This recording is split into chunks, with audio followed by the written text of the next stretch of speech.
Though studios are typically more interested in a film's box office performance than how it's received critically, it's also fair to say that reviews often end up playing a huge part in how a film fares commercially.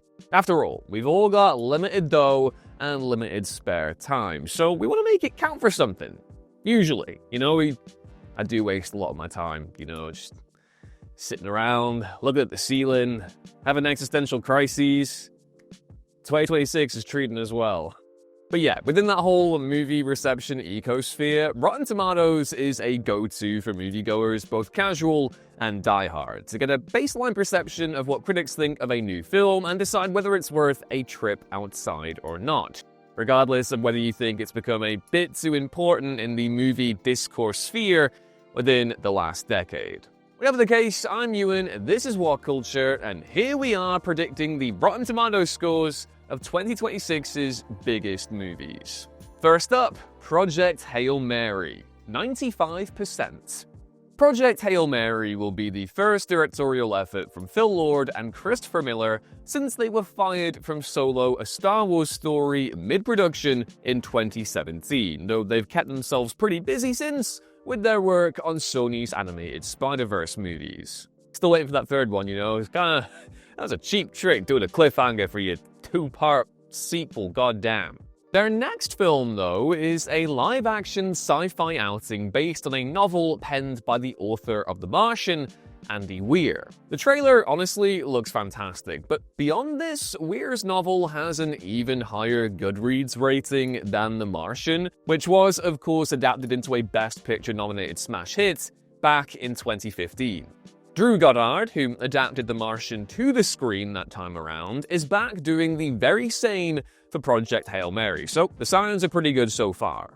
And in addition to all of that and the appealing central two-hander of Ryan Gosling and Sandra Hüller, early test screenings reports have been extremely positive, causing some to believe that Sony could even have an honest-to-God's awards player on their hands here. Now, with all of that in mind, it would be pretty shocking if Project Hail Mary wasn't one of the year's most acclaimed films, blockbuster or otherwise. Next up, Wuthering Heights, 76%. Wuthering Heights has already become one of the year's most polarizing films before it's even released, largely due to the perception that writer and director Emerald Fennell is taking excessive liberties with Emily Bronte's sacrosanct original text. The casting of Margot Robbie and Jacob Elordi in roles they're inappropriately aged for on paper has many purists fuming, no matter that the film's marketing presents its title in quotation marks to indicate that it's going to be a fairly liberal and loose adaptation of the source material. All of that valid concern aside, the visuals here look absolutely sublime, and there's little doubting the acting chops of Robbie and Elordi, so expect this to be a sumptuous, sexy romp firmly in line with Fennell's tricky previous film, Saltburn, which landed 72% with critics. That is to say that this radical take will probably be enjoyed by most people, though there will also be some dissenters who balk at the changes made to the source material, or simply find Fennell's insistent style kind of overbearing. And again, I've said this in like a bunch of videos that have featured Wuthering Heights before on the channel. I'm not looking forward to the movie, because I'm not really a fan of Emerald Fennell's previous stuff. However, that Charlie XCX soundtrack, I'm definitely here for. I'm very excited about that. Gonna die in this house. Yeah. Next up, Scream 7, 57%. The Scream franchise rocks the most impressively sturdy critical batting average of any major slasher IP, that's only rotten entry to date being the divisive Scream 3, which boasts 45% on the platform. And whoa, hang on here. That rating is really unfair, because Scream 3 has Parker Posey in it, and that automatically makes it like one of the best movies ever made. I actually did a video on Scream 3 for What Culture Horror the other month, so if you want to hear my totally coherent and not at all deranged ramblings about why I think it's a great sequel, you should go check it out. It's a great time, I promise. But back to Scream 6, and it's fair to say that the franchise is facing quite the challenge with its impending 7th entry, given the unexpected departure of new leads Melissa Barrera and Jenna Ortega leaving the production scrambling to lure original star Neve Campbell back with a big old fat paycheck. There are so many question marks surrounding this movie. Like, having to toss out the original story plan and concoct something new within a matter of months is far from ideal for any production, although again, it's a trick that the series has accomplished before. Scream 2 had the whole leaks issue, and it ended up being what I think is the strongest entry in the franchise, so who knows, this one could be good too. But there are other pitfalls apart from its rushed production. Franchise creator Kevin Williamson will be stepping into the director's chair for the first time in the series, and it's worth noting that his only other directorial effort, 1999's Teaching Mrs. Tingle, was widely panned. I don't know why, with a title like that, sounds dynamite. And on top of that, there's also the decision to bring back legacy actors such as Matthew Lillard, David Arquette, and Scott Foley for what many are assuming will be an AI-centric storyline, which, for all its relevance, could easily end up falling flat.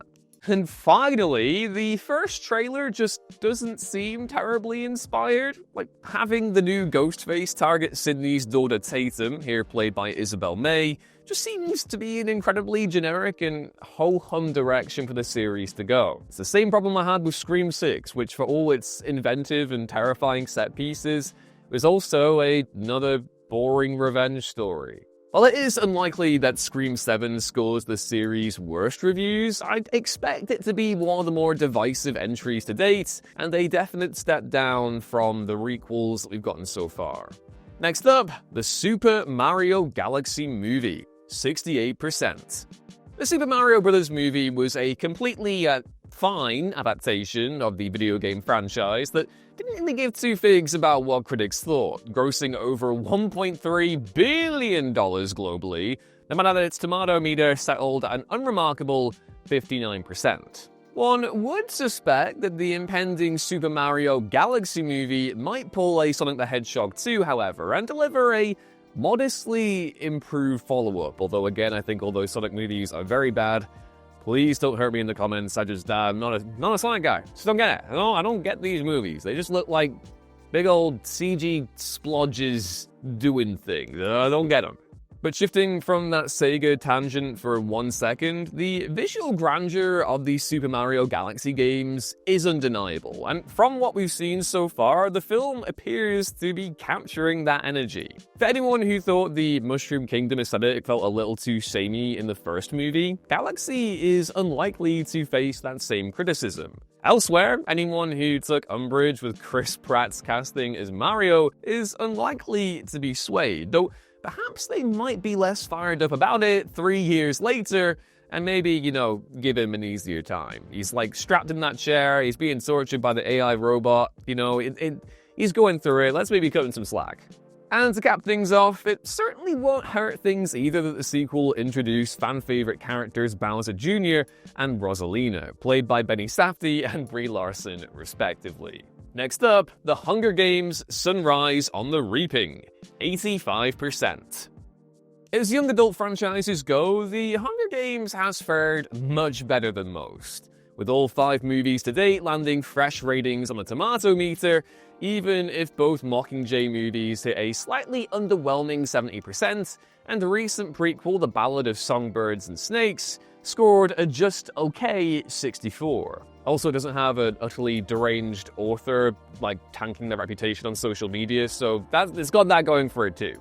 And there's good reason to expect more from Sunrise on the Reaping, which is set between the Ballad of Songbirds and Snakes and the original Hunger Games, following a young Haymitch, played by Joseph Zada, as he takes part in the 50th Hunger Games event. The trailer looks like an absolute visual feast, but more than that though, Sunrise on the Reaping boasts an outrageously stacked cast, particularly where younger iterations of those legacy characters are concerned. We got Jesse Plemons playing Plutarch Heavensbee, Ray Fiennes playing President Snow, Kieran Culkin as Caesar Flickerman, and Elle Fanning as Effie Trinket, to say nothing of a wider ensemble including McKenna Grace, Ben Wang, Glenn Close, Maya Hawke, and Lily Taylor, while Jennifer Lawrence and Josh Hutcherson have also been confirmed to appear as Katniss and Peeta.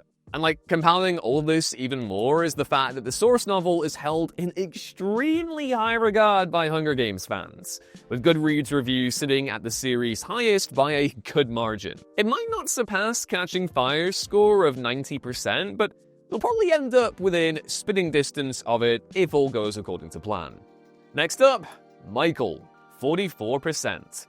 Though Lionsgate will surely be far more interested in the commercial performance than critical reviews of their Michael Jackson biopic, this is certainly one of the riskiest projects they've done to date, both artistically and financially, and yeah, whatever the case, it's going to be a huge talking point when it drops later this year. While the odds are still good that the $155 million budgeted film will be a box office success, its path to artistic credibility is trickier, given that Michael is an estate-endorsed biopic. This typically means that the rougher edges of the subject's life will be planed away in favor of a largely uncritical take. Yet, while the film has been officially sanctioned, Jackson's own daughter Paris nevertheless criticized the script as sugar-coated and full of inaccuracies. And to just, throw a little bit more wood on this impending bonfire of a movie, John Logan's script does reportedly address the historic abuse allegations leveled against Jackson. A damned either way decision given the extreme unlikelihood that an estate-endorsed film will ever offer a balanced account. Furthermore, Michael underwent extensive reshoots last year after the production realized they couldn't legally depict one of Jackson's alleged victims. A flabbergasting oversight which seemingly indicates a messy production. On the other hand, though, the first trailer does look undeniably slick, and Jackson's nephew Jafar appears to be giving a strong performance as his uncle, which will surely win it some plaudits, although again, whether official plaudits are gonna come its way, I don't know. Expect a sharp critical divide and for it to be one of the most contentious films of the year. Next up, The Mandalorian and Grogu, 71%. Oh, Star Wars, I still can't believe this is what we're reducing ourselves to now, Star Wars. The Mandalorian and Grogu. Oh, it's rough out there in them dar Dune seas. As you are probably aware, Star Wars is in quite a tricky spot right now, because outside of Andor's brilliant recent second season and strong animated showings and video games, there's been little recent enthusiasm for any of the live-action projects Lucasfilm has been cooking up. And so yeah, the hype is muted for this summer's The Mandalorian and Grogu, a theatrical continuation of the once-hit Disney Plus series, The Mandalorian. I say once because the first season, great. Second season, mostly great. And then we got the book Boba Fett, and then The Mandalorian Season 3, and they were both pretty poopy. Both pretty panther-poodooey, just not a good time all around. So yes, as acclaimed as the show was in its first season in particular, its favor declined considerably by its third, ensuring there's not a surging desire for The Mandalorian and Grogu outside of the most uncritical, die-hard aspects of the Star Wars fandom. Many have commented that the trailer looks surprisingly cheap, lacking the special sauce you'd expect from a theatrical Star Wars film, and instead feeling like a feature-length Mandalorian TV episode that just so happens to be screening in cinemas. It just kind of reeks of Disney and Lucasfilm's reactionary approach to Star Wars since 2019. It's feels like, the streaming service stuff hasn't done so well, so we need to shunt The Mandalorian and Grogu into theaters, but we'll have our cake and eat it too by not giving it a huge budget, and hey, yeah, this is where we're at. Now, in fairness, while it probably won't be panned outright, you can expect a lot of 3-star reviews and a general perception that it's a passable time waster. Not unlike the broadly positive but unremarkable reviews for Solo back in 2018. Solo ended its box office run with 69% on the tomato meter, which, I think is very cruel because Solo was a great time. The best version of a film that, on paper, probably shouldn't have existed in the first place. Mandalorian and Grogu, though? Eesh, them alarm bells are a whirring. Next up, Hoppers, 86%. While most will probably agree that the days of Pixar releasing back-to-back-to-back masterpieces are long behind us, they can still be relied upon to deliver visually impressive animated films which tug at the old heartstrings. In recent years, even their worst-reviewed film, Elemental, landed a solid 73% on the tomato meter, which speaks to even a lower-tier Pixar movie generally passing the sniff test with most critics. And you know what? Hoppers actually looks like a breath of fresh air, with the delightfully leaning premise of an animal lover having her consciousness transferred into a robotic beaver in order to help fend off a construction company. The trailer looks gorgeous and is packed with laughs, and it also happens to be written by Jesse Andrews, who previously penned Pixar's widely acclaimed 2021 film Luca, while We Bare Bears creator Daniel Chong is directing. Those two names alone lend this one a lot of pre-release credibility. And yeah, I'm pretty excited. While it likely won't stand among Pixar's finest efforts, Hoppers might well be one of their better received offerings of the last few years.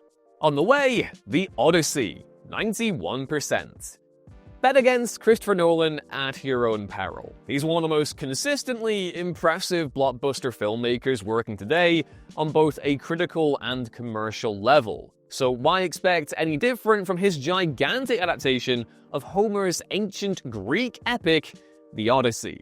Even accepting the decline of the Sword and Sandals movie in recent years, which I mourn for every single day, Nolan's technical mastery and the outrageously stacked cast he's able to command ensure The Odyssey is going to be a visually dazzling, brilliantly acted epic. With the entire film being shot on IMAX's 70mm film cameras, we can expect critics to praise it to the high heavens as a film you absolutely, positively must see on the big screen above almost all others, just like Dunkirk, Interstellar, and obviously 2023's Oppenheimer. The trailer footage we've seen so far looks absolutely spectacular, all the more so as Nolan pulled most of it off, practically even getting a giant animatronic puppet made for the Cyclops. I mean, yeah, if this one isn't near universally praised, it would be a huge surprise. Personally, really looking forward to it.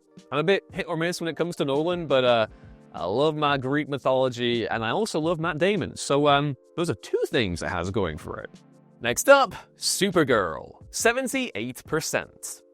James Gunn's Superman was not loved by everyone, but it nevertheless landed a solid 83% on the tomato meter, enough to indicate the Man of Steel was back on firm footing following the mess that was the DC Extended Universe. It's easy to feel like the upcoming Supergirl movie, starring Millie Alcock, who briefly made her screen debut as the character in Gunn's Superman near the end, will be a breath of fresh air by comparison, given the lack of substantial presence the characters had on the big screen up to this point. But it's also worth noting that Supergirl is being directed by Craig Gillespie, whose filmography is basically populated with 7 out of 10 movies like Lars and the Real Girl, the Fright Night remake, I, Tonya, and Cruella. All movies that I would call good, but not necessarily great? I don't know. Let me know your thoughts on them down in the comments.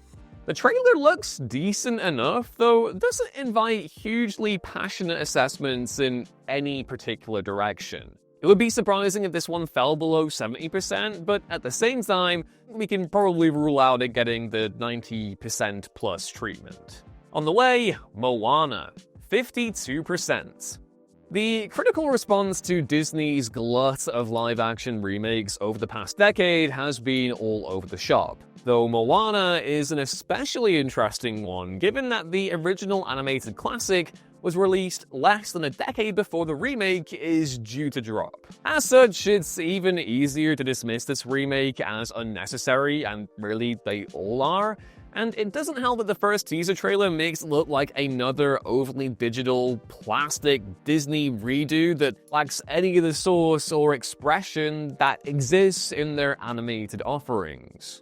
Given that the original Moana scored a towering 95% from critics, and this is expected to be a more or less shot-for-shot remake, it's tough to imagine it's scoring terrible reviews, but also expect little enthusiasm from critics overall, who will probably be questioning why Disney needed to reheat their nachos quite so quickly. Couple this with the fact that filmmaker Thomas Kail, of Grease Live and Hamilton fame, has never directed a film of this scale before, and it's easy to see Moana 2026 getting thunderously mediocre notices. Honestly, folks, I don't think any of you are really going out to watch the live-action Disney remakes anyway, but please stop giving them money for these movies. They're so lazy, they're so bad, they're so dumb. We don't need to be doing this again.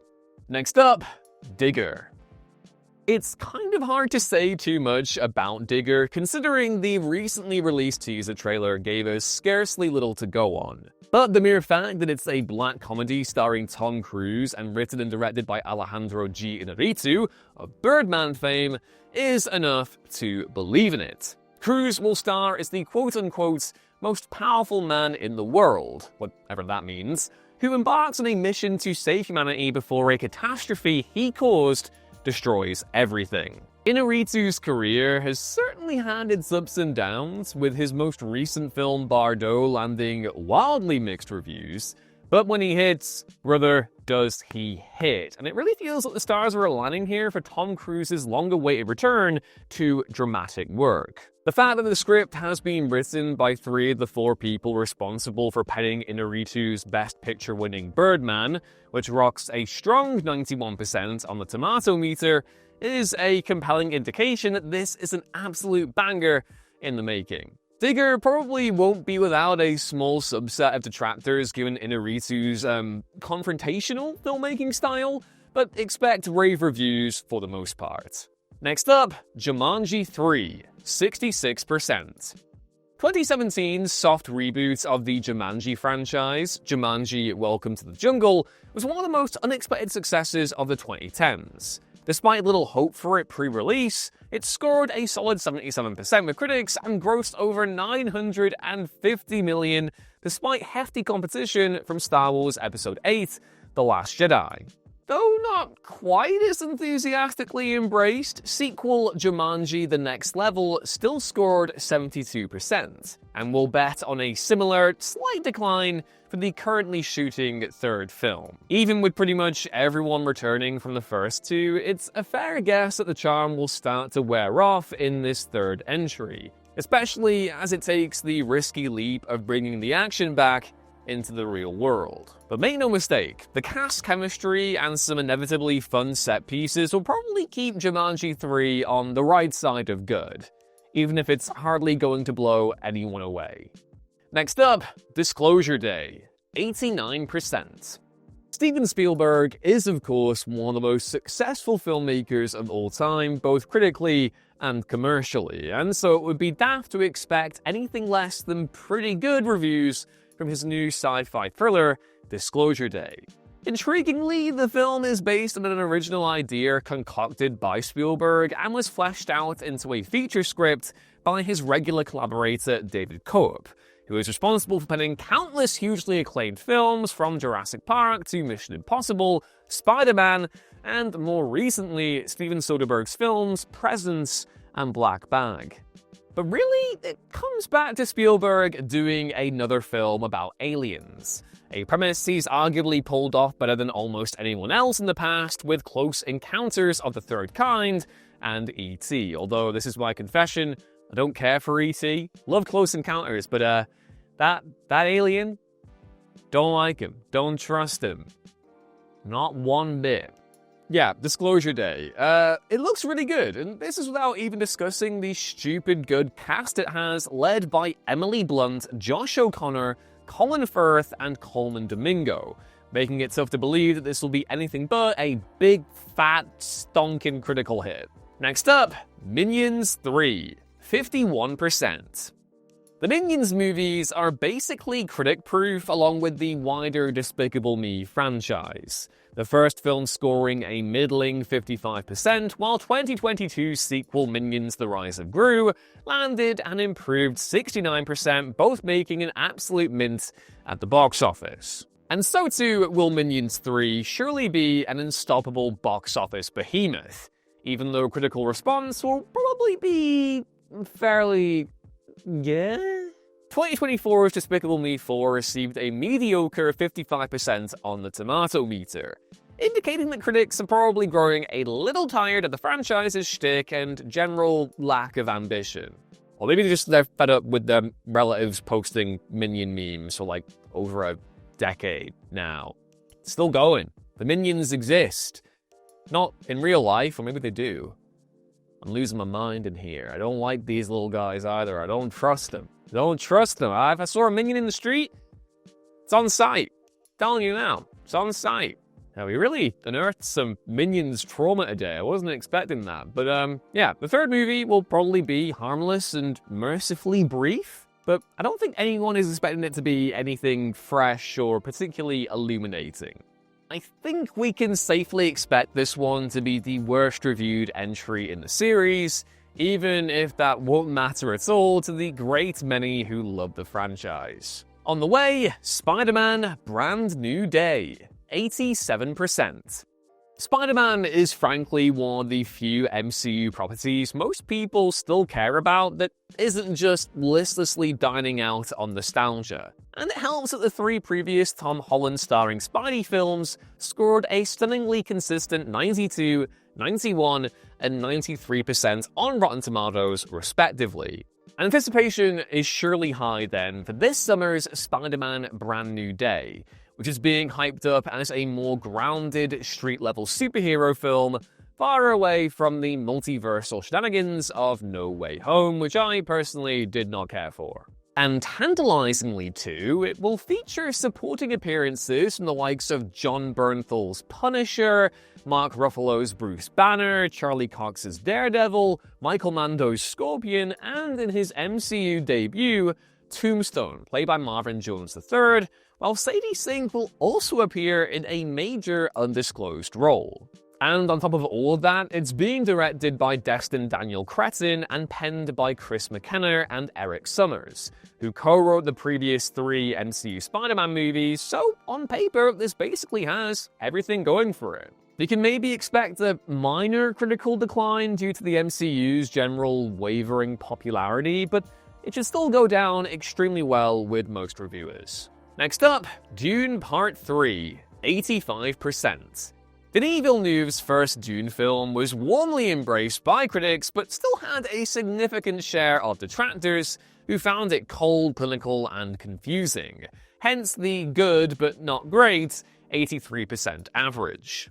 Dune Part 2, though, was received more positively, settling at a 92% rating, most feeling that Villeneuve concluded his ambitious adaptation of Frank Herbert's sci-fi opus stronger than he started it. While that seemingly might see Villeneuve up for easy success with Dune Part 3, it's worth knowing that he and co-writer Joe Spates are also tackling considerably more, challenging material this time around. Herbert's second Dune novel, Dune Messiah, is a much stranger and trickier story than the first, and one which will be far more difficult for Villeneuve to adapt in a purely faithful manner. But the success of Part 2 shows that critics and audiences alike are totally on board with this madcap vision. And while Part 3's stranger narrative will probably struggle to fully recapture the same critical glory, there's a good chance it lands somewhere between the first two. Next up, Toy Story 5, 91%. The Toy Story franchise has proven itself to be critically bulletproof to date, with the original trilogy scoring 100%, 100%, and 98% respectively, while even the arguably unnecessary fourth film still landed a mighty 96%. Yet, it's fair to say that there's considerably greater skepticism over the impending Toy Story 5, many feeling that Pixar got a free pass with the indulgence of the fourth film, while a fifth feels like actively milking the cash cow for every possible drop. After all, Woody and Buzz's storylines felt tidily tied off by the end of number 4, and the new sequel's premise revolving around the toys competing with screen devices for kids' attention seems kind of, par for the course in 2026. But come on, it would basically be foolish to bet against Toy Story at this point in time, especially with the venerable Andrew Stanton serving as writer and director, the guy behind Finding Nemo and WALL-E, to name just a few things. While the average score likely won't get anywhere close to those of the OG trilogy, Toy Story 5 will probably easily clear 90% on the tomato meter regardless, delivering the funny and heartfelt, if wildly not needed, goods come its release. Next up, Narnia, The Magician's Nephew, 90%. Greta Gerwig has an extremely sturdy filmography to date, swiftly scaling up from well-received indie films Days and Weekends and Lady Bird to bigger-budget studio fare Little Women and Barbie without missing a beat. While one might be tempted to groan at a filmmaker as talented as Gerwig getting stuck in the franchise blockbuster sausage Netflix factory, it's also fair to say that she's surely going to make her upcoming Narnia movie bear all the distinct hallmarks of a bona fide Greta Gerwig production. With the stupendous success of Barbie, it would be ridiculous to bet against Gerwig here, especially as she's once again writing the script and seemingly has full creative control over the Netflix-backed project. Expect a whole ton of visual grandeur accompanied by Gerwig's signature quick wit, all while delivering a faithful yet adventurous retelling of C.S. Lewis's classic Narnia novel, The Magician's Nephew. Regardless of whether it ends up being a big Oscar play for Gerwig like Barbie, this is almost certainly going to be very, very good. And last up, we have Avengers Doomsday, 71%. So, fascinatingly, the single biggest movie of the year is also one of the toughest to call. Avengers Doomsday is obviously hugely anticipated for reassembling dozens and dozens and dozens and dozens of superheroes to face off against Robert Downey Jr.'s Doctor Doom, but the potential for this one to be a big old mess also speaks for itself. Beyond the mind-boggling number of characters the film will need to juggle, there's the perceived desperation of bringing Downey back to play a new character. The explanation for which needs to be watertight, and I don't think it's gonna be that at all. With the MCU on a critical downturn in recent years, expect reviewers to be less generous with Doomsday compared to the 3 prior Avengers movies, which all had their own flaws to varying degrees, but were largely treated as being part of an overall cohesive, large-scale narrative, and an experiment in the movies which came to fruition against the odds. Compounding that further is the return of directors Anthony and Joe Russo, who have helmed 3 films since Avengers Endgame, Cherry, The Grey Man, and The Electric State, each of which were critically panned. So yeah, with all the bombastic, fan-servicey stuff around, we could probably expect a bunch of, it's fine, 3-star reviews. I don't think we can get any higher from there overall, although there will definitely be people who are gonna love this thing. I just think overall, in terms of the mainstream critic ecosphere, Deadpool and Wolverine already hoovered up a bunch of that nostalgic adulation the other years. So, pulling off the same trick twice, and even a third time with Secret Wars? I don't think that patience is gonna be there.